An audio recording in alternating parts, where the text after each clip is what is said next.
changing behavior through asking questions and positive reaffirmations. Today I want to talk about a very interesting subject. I want to talk about how you can criticize people and how you can positively inspire a change in people and get them to help themselves, get them to help you and your team.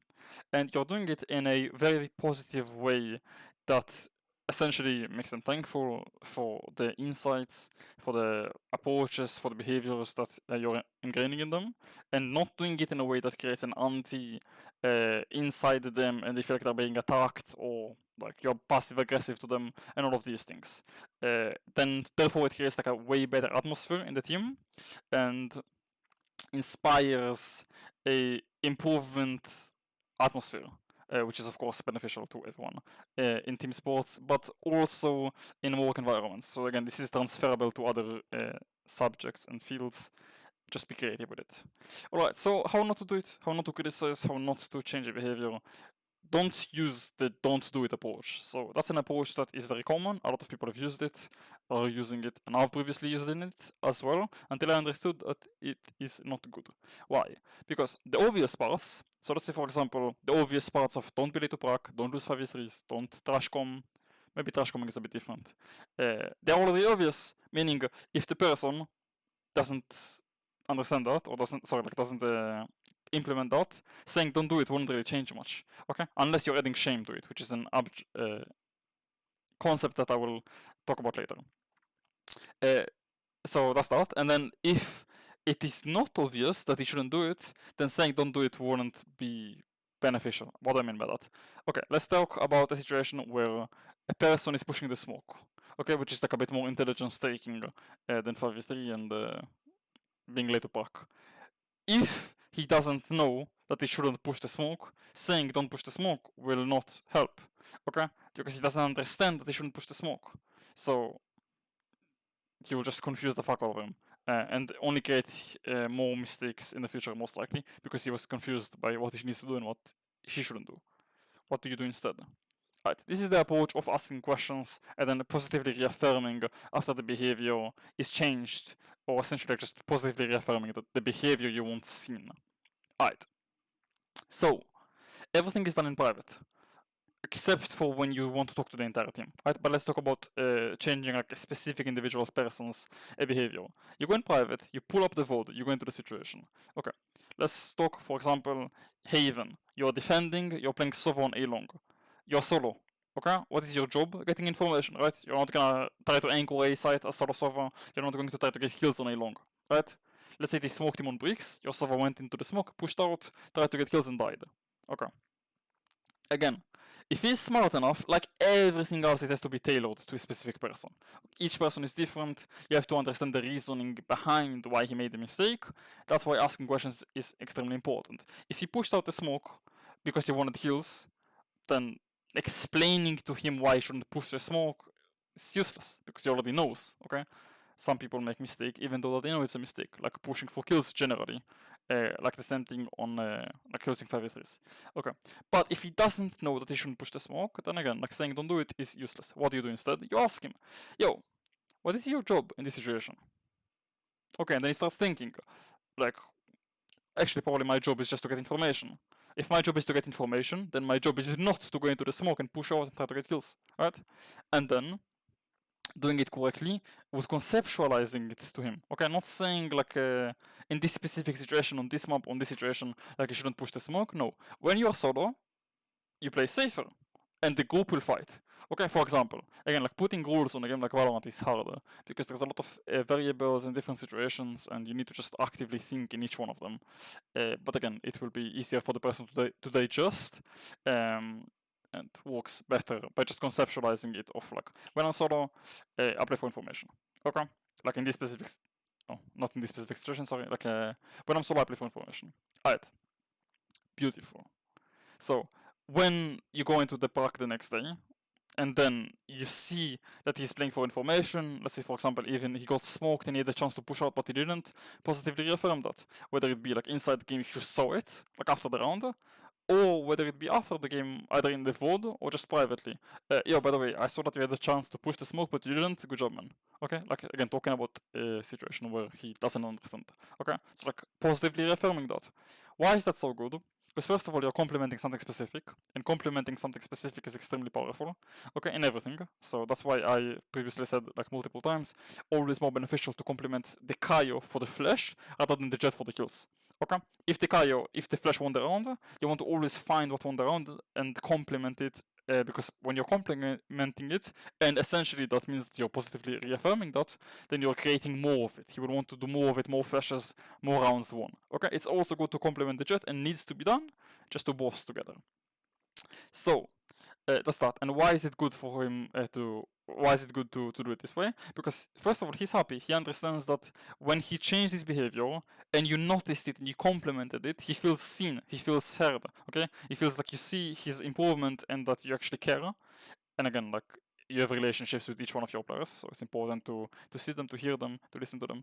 And also he understands that it's rewarding for him to change his behavior. Okay, and you're also happy because he didn't roll you around, and the rest of the team is happy because he didn't roll their round. Beautiful. Alright, next example. Let's talk about Haven again. Let's say you are going to push C on attack, your own C side, you killed Omen and Killjoy.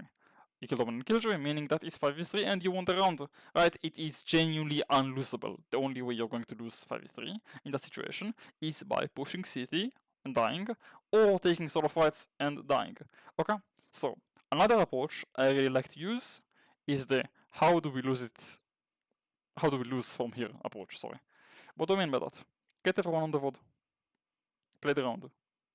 The second you kill the second person, so like you kill the Killjoy, after that you kill the Omen. You kill the Omen. You pause, you take a second. And then you just ask a question. Yo, how do we lose from here? Why is it so powerful? It's because it makes everything so simple, like disgustingly simple and disgustingly obvious, okay? That the only way you're gonna lose the round from here is by trolling, pushing CT, taking solo fights. And that includes, again, the shame aspect.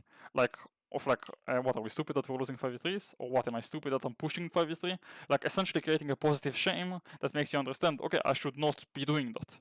Right? And it just gets you out of your traditional way of thinking, and gets you into a more simplified way of thinking. Okay, like I would use this in a lot of ways. Okay, how do we win a Valorant game? How do we lose a Valorant game? Like, how do you pass a tryout? How do you not pass a tryout? A lot of ways to use this way of thinking. I've talked about it in a previous video. So that's that. And then let's talk about what is the shame aspect. So I've seen a movie called Battle of the Year. Fantastic movie. There's a lot of sports psychology concepts in there that you can easily take. And what I liked is the coach, what he did, essentially each time a person has said the word I, everybody did like 50 push-ups or like something, right? And the reason he's done it is because he wanted to get them to talk in terms of we as a team, to bond and everything, and he wanted to remove the I, me, like solo aspect, right? Now I think it's transferable to Valorant, to esports. What I mean by that is, let's say for example, someone is late to Prague, 15 DMs. Everybody. All 5 players need to do DMs. Why is this extremely good? Because first of all, the DMs are actually helpful, right? They're improving your players, the punishment is a positive thing. But also, he doesn't only fuck himself up by being late, but he fucks everything up. Like, so he fucks it all for everyone, and they are like tilted or like they're negatively thinking that they all gotta do DMs just because one person fucked up, right? Which is a much stronger approach, okay? Because then he wouldn't want to do it because he knows he's fucking everyone else, okay? Like, it's higher chances of that. And I'd use that for like binary things. So being late is binary, right? I'd use it for like losing 5v3s, losing 3v1s, right? Because I genuinely think that losing 5v3s and 3v1s are impossible unless you told. Okay? Like your spacing wasn't right, you gave solo fights, the retake was shit, etc. Like it's all things that are within your control. So I'd use it for that. I wouldn't use it for things that are like questionable, like 2v1s, spacing, like some things are harder. And again, in a game like Valorant, where you have a fuck ton of variables, you need it to be very clear. Okay? Like late to procs, trash commed, for example, I'd use it. Like someone give a fucking trash com, okay, can easily run a DMs or can be like other punishments that are again beneficial. So like push-ups can even be done like with face cams on and everything, which can be funny as fuck, right? Like seeing your team is doing push-ups. So it's also like team building activities. And so again, it has to be like very clear, very clear on when the punishment happens. Like you cannot start asking the like should we do no, like it has to be very very clear. Right. And then next up, so like I said, when the person positively like changes the behavior that you want change, so like he stops trash coming, for example, you positively reaffirm that. Yo man, that shit was tilting as fuck, but you didn't say anything. Good job, bro. Okay? Then positively reaffirm that. And then you positively reaffirm situations and like behaviors that are changed, and then you just create a very positive atmosphere where everyone is improving, everyone understands what they need to do, and it just creates a much better atmosphere where people are happy to play because they're improving and everything else. So that's that. Also, I use the like Ben Franklin effect, like as in when you do a favor for someone, you like him more. Okay, so let's say for example, like I'll present like tone a lot of times in a way of like, yo, I'm retarded, and like I genuinely like cannot compete and play when like I hear people speaking in a lower tone. Please, for my performance, fix your tone. Okay, like I wouldn't say fix the tone, but like higher your tone, etc. And then making it seem like I'm the problem, and then they're doing a favor for me by fixing their tone, right? And then when they're doing it, positively reaffirm that, yo man, I feel like much better. Like I see your tone, etc. Everything. And then another example. Let's say you want to get someone to mid-round call more, right? A person who you want him to mid-round call more already comes attached with certain qualities, right? He's probably very smart, he's probably very aware, very good game sense, he can read the game great. So with that type of person, again, you probably wouldn't need anything more than just simply saying it. Okay? Yo, boy, I just want you to mid-round call more. Like every time you mid-round call, I feel like first of all it helps me. Ben Franklin effect, you're helping me, you're doing me a favor. But also you're just very smart. You win us games, you win us rounds, everything, right? And then just saying it straight like that. It's like the same thing again. Like I said, everything has to be tailored to a specific person. Don't do it works on specific situations with specific people, right? Like if they're that smart, etc. Very very depending on the person, how much they respect you, their personality, their egos. There's like other aspects inside it. So that's that. But just saying straight up, like, I want you to meet on call more. And then, very, very important, you have their back and you tell them that you have their back. What do I mean by that? You want your duelist to call more pushes. Okay? You want your Kaio to flash more. You want your anyone kills you to meet on more. Right? You tell them. I just want you to do it.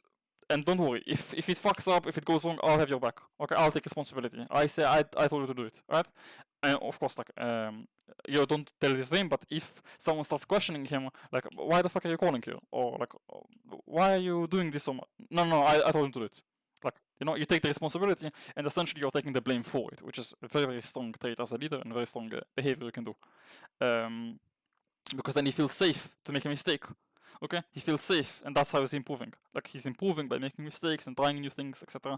And you're slowly building him and directing him into the behavior you want to see from him, which is like the fucking sentinel mid-round calling more, the duelist calling more, the Kai initiating more, etc. So you just head her back. That's all. That's generally it.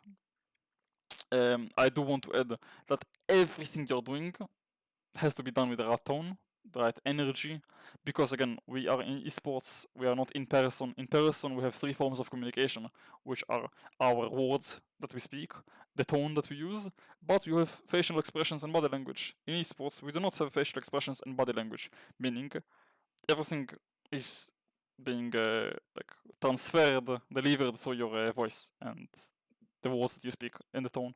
So I suggest like all IGLs and all players to just master it. If you want to be an IGL or any leader, doesn't matter if you're a duelist or IGL, who is able to take people and have people want to follow him to battle, to officials and to tournaments, because I generally see it that way, then you do it through the form of your voice. Okay, that's how you deliver it. So you have to master it. You have to, again, when you're asking questions like what is your job in this situation, it cannot be what is your job in this situation. Like you wanna get fucking slapped that guy, So you wanna do it in a by the way, what is your job in this situation? Okay, like you start fucking around with it. Watch sales videos, man. Because sales people are masters of tones. So that's that. Yeah, that's all. Use it correctly. Fuck around with it. and congrats, see you in tier 1.